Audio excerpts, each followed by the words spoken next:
I'm Rick Kaler. Thanks for joining me. I recently came across a new survey of personal financial and economic views of Americans, which was done in March of 2020 by NORC at the University of Chicago. It was funded by the Wall Street Journal. Here's some of the findings I thought were particularly notable. Most of us, a whopping 80%, feel the nation's economy is poor or not so good. About as many, 85%, think the economy will actually get worse or stay about the same. And 78% think it'll be worse for our children's generation. So that's not a very optimistic outlook. So it was interesting to me that the perception given is remarkably polarized and confusing when compared with reality, even within the survey itself. The respondents also reported the following. 62% are either well satisfied or more or less satisfied with their present financial condition. 62% say their personal financial situation is either getting better or staying the same. 66% say their financial situation is better or about where they expect it to be at this stage in life. And 72% say the rising cost of living is of no concern, not a problem, or minor in nature. Now, perhaps these views reflect the reality that the economy is not in a recession. Job growth is solid and exceeding expectations, and unemployment is hovering around the lowest since 1969. Where is the huge disconnect between perception and reality? Why do 80% or more Americans think that the economy is bad and is going to get worse, while well over 60% are actually satisfied with their financial situation?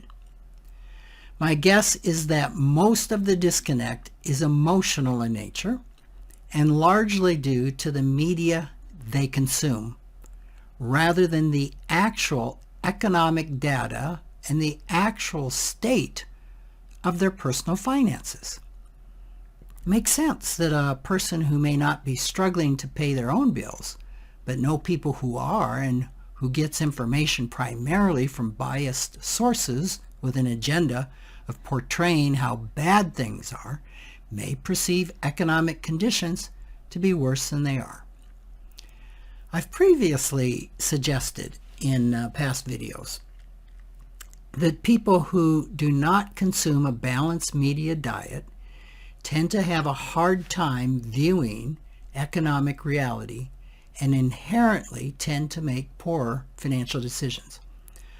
Much of the media outlets that embrace either liberal or conservative ideals create insecurity and anxiety that fuel political and geopolitical polarization, as well as fear over automation and technological changes. These skewed perceptions often play themselves out, and not in a positive way, in financial and investment decisions. Some other views of poll respondents were equally as troubling.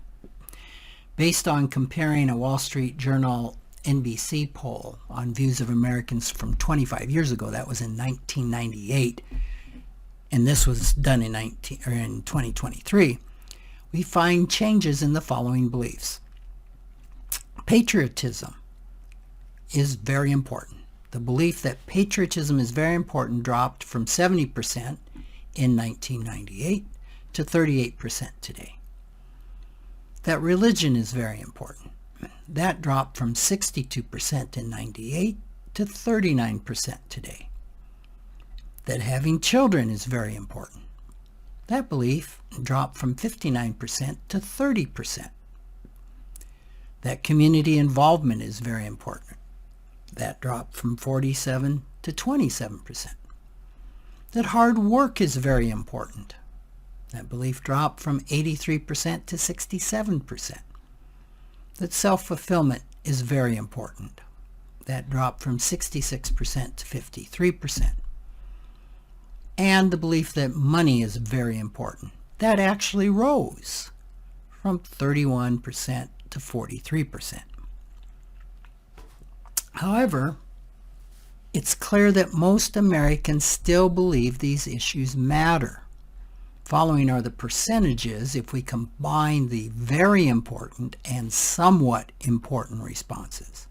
When we do that, patriotism is very important or somewhat important to 73%. Religion, 60%.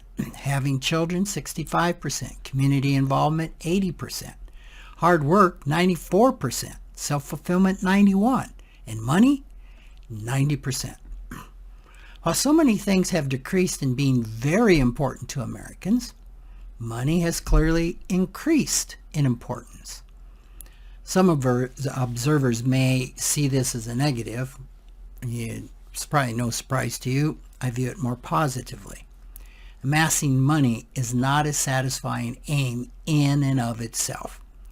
Yet money is an essential and important tool for thriving in today's world. It's a 21st century survival skill. I hope its higher place in the poll will result in increasing financial and emotional well-being. Thanks for listening.